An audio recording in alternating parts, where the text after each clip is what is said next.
afternoon, everyone. So I'd like to welcome Matthew and Camilla McConaughey to the White House today to speak on an urgent issue our nation is currently facing. You may know Matthew as an actor, but more importantly, he is a father, a native of Uvalde, Texas, and a gun owner. He is here today to use his platform to call on leaders to take bipartisan action to end the senseless killing and pass reasonable gun responsibility measures that we know will save lives. Just a few minutes ago, Matthew met briefly with the president to talk about the importance of taking action, keeping our communities safe. But without further ado, I would like to bring up Matthew. Thank you. Here we go. Thank you. Thank you. Thank you, Camilla. To make the loss of these lives matter. My wife and I, Camilla, we spent most of last week on the ground with the families in Uvalde, Texas. We shared stories, tears, and memories. The common thread, independent of the anger and the confusion and the sadness, it was the same. How can these families continue to honor these deaths by keeping the dreams of these children and teachers alive? Again, how can the loss of these lives matter? So while we honor and acknowledge the victims, we need to recognize that this time, it seems that something is different. There is a sense that perhaps there's a viable path forward. Responsible parties in this debate seem to at least be committed to sitting down and having a real conversation about a new and improved path forward. A path that can bring us closer together and make us safer as a country. A path that can actually get something done this time. Camilla and I came here to share my stories from my hometown of Uvalde. I came here to take meetings with elected officials on both sides of the aisle. We came here to speak to them, to speak with them, and to urge them to speak with each other. To remind and inspire them that the American people will continue to drive forward the mission of keeping our children safe, because it's more than our right to do so, it's our responsibility to do so. I'm here today in the hopes of applying what energy, reason, and passion that I have into trying to turn this moment into a reality. Because as I said, this moment is different. We are in a window of opportunity right now that we have not been in before. A window where it seems like real change can happen.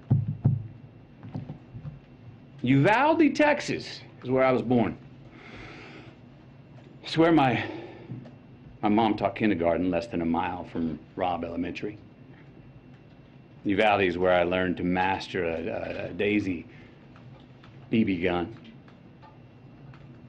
That took 2 years before I graduated to a .410 shotgun.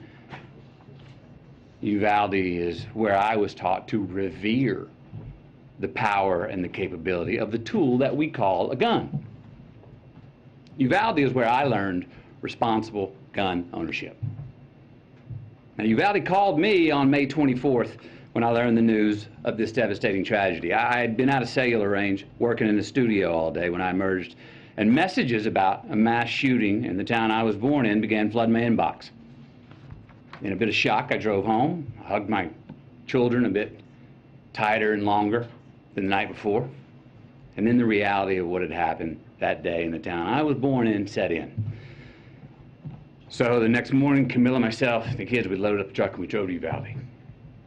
When we arrived a few hours later, I got to tell you, even from the inside of our vehicle, you could feel the shock in the town. You could feel the pain, the denial, the disillusion, anger, blame, sadness, loss of lives, dreams halted. We saw ministries, we saw first responders, counselors, cooks, families trying to grieve without it being on the front page news.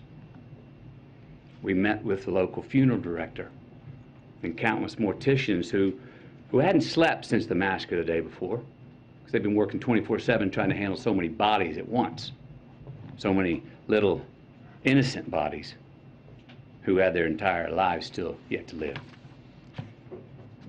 And that is there that we met two of the grieving parents, Ryan and Jessica Ramirez. Their 10-year-old daughter, Alethea. She was one of the 19 children that were killed the day before. Now, Alethea, her dream was to go to art school in Paris and one day share her art with the world. Ryan and Jessica were eager to share Alethea's art with us and said if we could share it, that somehow, maybe that would make Alethea smile in heaven.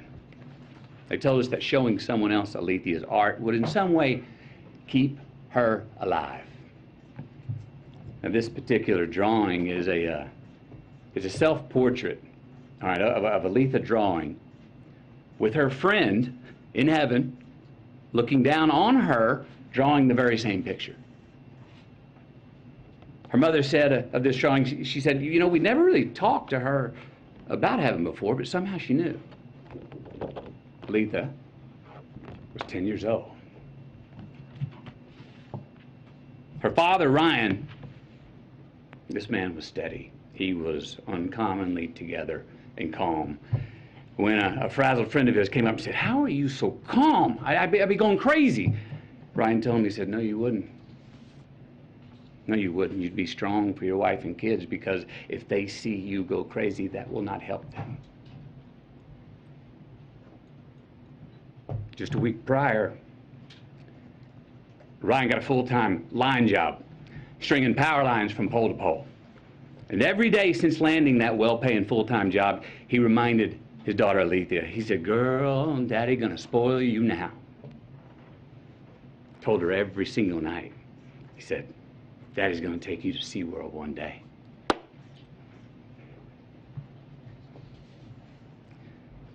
But he didn't get to spoil his daughter. Alethea, she did not get to go to SeaWorld. We also met Anna and Danilo, the mom and the stepdad of 9-year-old Maite Rodriguez. Now, Maite wanted to be a marine biologist.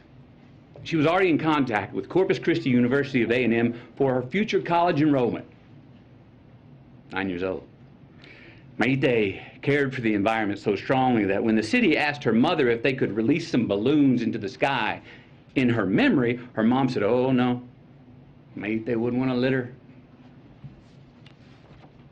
Maite wore green high-top Converse with a heart she had hand-drawn on the right toe because they represented her love of nature. Camilla's got these shoes. Can you show these shoes, please? Wore these every day. Green Converse with a heart on the right toe. These are the same green Converse on her feet that turned out to be the only clear evidence that could identify her after the shooting. How about that? Maite wrote a letter. Her mom said if Maite's letter could help someone accomplish her dream, that then her death would have an impact. And it would mean her dying had a point and wasn't pointless. That it would make the loss of her life matter. The letter reads, Marine biologist, I want to pass school to get to my dream college. My dream college is in Corpus Christi by the ocean. I need to live next to the ocean because I want to be a marine biologist. Marine biologists study animals and the water. Most of the time I will be in a lab. Sometimes I will be on TV.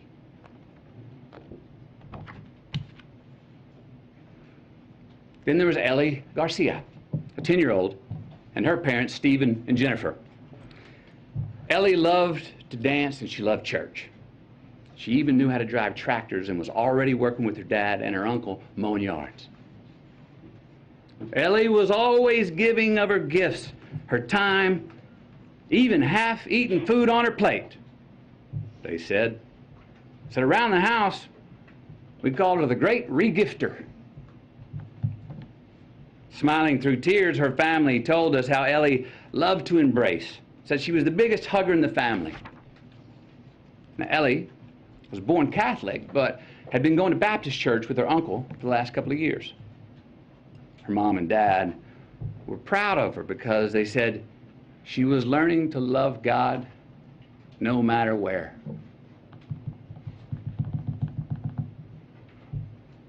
The week prior to her passing, she'd been preparing to read a verse from the Bible for the next Wednesday night's church service.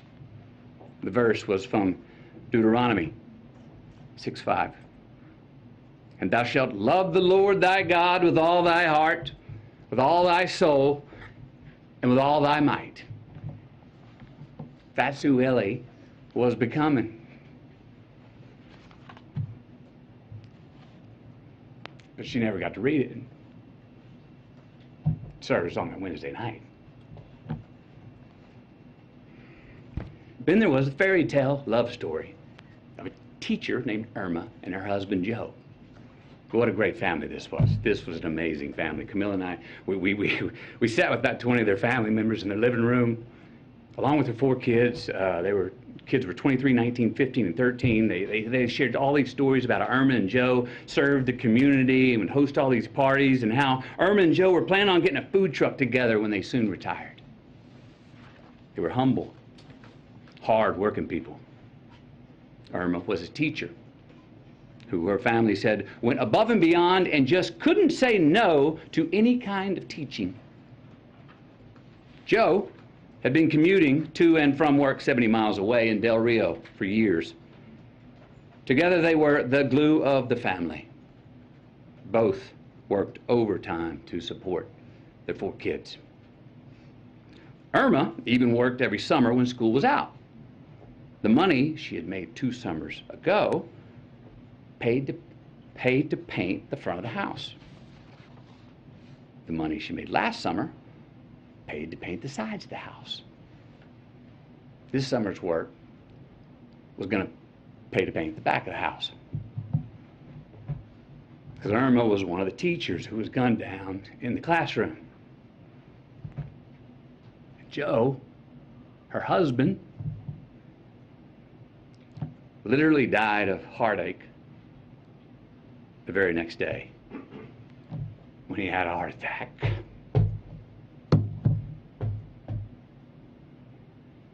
They never got to paint the back of their house. They never got to retire. And they never got to get that food truck together. We also met a cosmetologist. She was well-versed in mortuary makeup. That's the task of making the victims appear as peaceful and natural as possible for their open casket viewings. These bodies were very different. They needed much more than makeup to be presentable. They needed extensive restoration. Why? Due to the exceptionally large exit wounds of an AR-15 rifle. Most of the body is so mutilated that only DNA test or green Converse could identify them. Many children were left not only dead but hollow.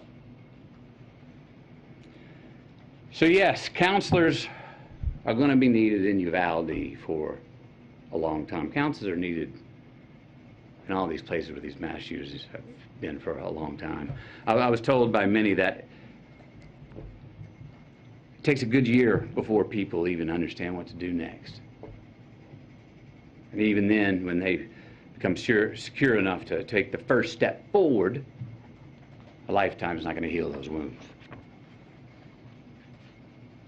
But again, you know what every one of these parents wanted, what they asked us for? What every parent separately expressed in their own way to Camilla and me? That they want their children's dreams to live on. That they want their children's dreams to continue to accomplish something after they are gone. They want to make their loss of life matter. Look, we heard from so many people, right? Families of the deceased, mothers, fathers, sisters, brothers, Texas Rangers, hunters, Border Patrol, and responsible gun owners who won't give up their Second Amendment right to bear arms. And you know what they all said? We want secure and safe schools, and we want gun laws that won't make it so easy for the bad guys to get these damn guns. So, we know it's on the table. We need to invest in mental health care. We need safer schools. We need to restrain sensationalized media coverage. We need to restore our family values. We need to restore our American values. And we need responsible gun ownership. Responsible gun ownership. We need background checks. We need to raise the minimum age to purchase an AR-15 rifle to 21. We need a waiting period for those rifles. We need red flag laws and consequences for those who abuse them. These are reasonable, practical, tactical regulations to our nation, states, communities, schools, and homes. Responsible gun owners are fed up with the Second Amendment being abused and hijacked by some deranged individuals. These regulations are not a step back. They're a step forward for a civil society and the Second Amendment. Look, is this cure-all? Hell no. But people are hurting. Families are, parents are. And look, as divided as our country is, this gun responsibility issue is one that we agree on more than we don't. It really is. Look, this should be a nonpartisan issue. This should not be a partisan issue. There is not a Democratic or Republican value in one single act of these shooters. It's not. But people in power have failed to act. So we're asking you. And I'm asking you, will you please ask yourselves, can both sides rise above? Can both sides see beyond the political problem at hand and admit that we have a life preservation problem on our hands? Because we got a chance right now to reach for and to grasp a higher ground above our political affiliations. A chance to make a choice that does more than protect your party. A chance to make a choice that protects our country now and for the next generation. We've got to take a sober, humble, and honest look in the mirror and rebrand ourselves based on what we truly value. What we truly value.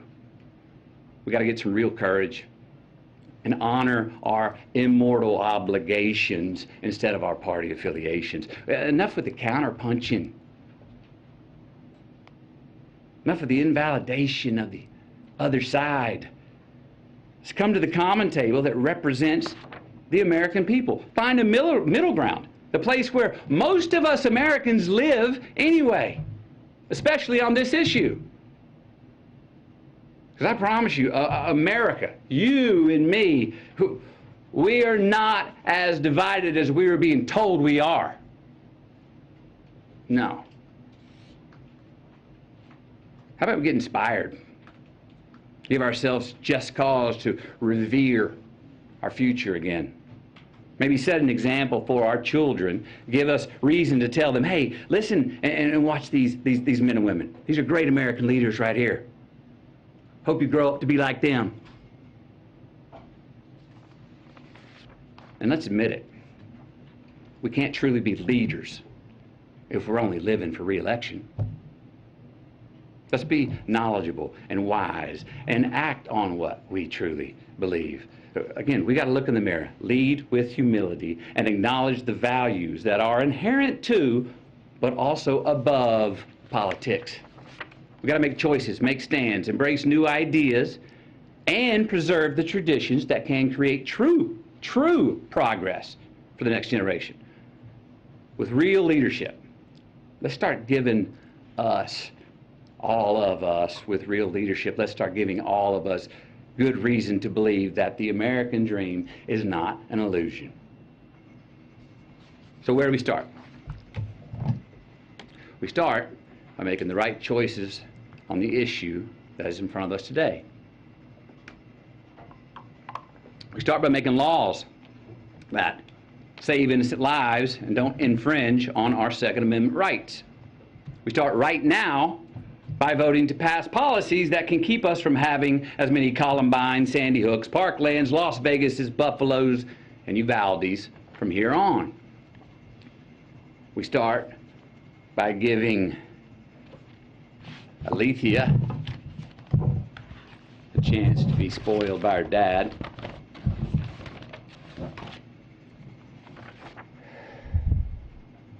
We start by giving Mayte a chance to become a marine biologist. We start by giving Ellie a chance to read her Bible verse at the Wednesday night service. We start by giving Irma and Joe a chance to finish painting their house. Maybe retire, get that food truck. We start by giving McKenna, Layla, Miranda, Nevaeh, Jose, Javier, Tess, Rogelio, Eliana, Annabelle, Jackie, Azuya, JC, Jayla, Ava, Amory, and Lexi. We start by giving all of them our promise that their dreams are not going to be forgotten. We start by making the loss of these lives matter.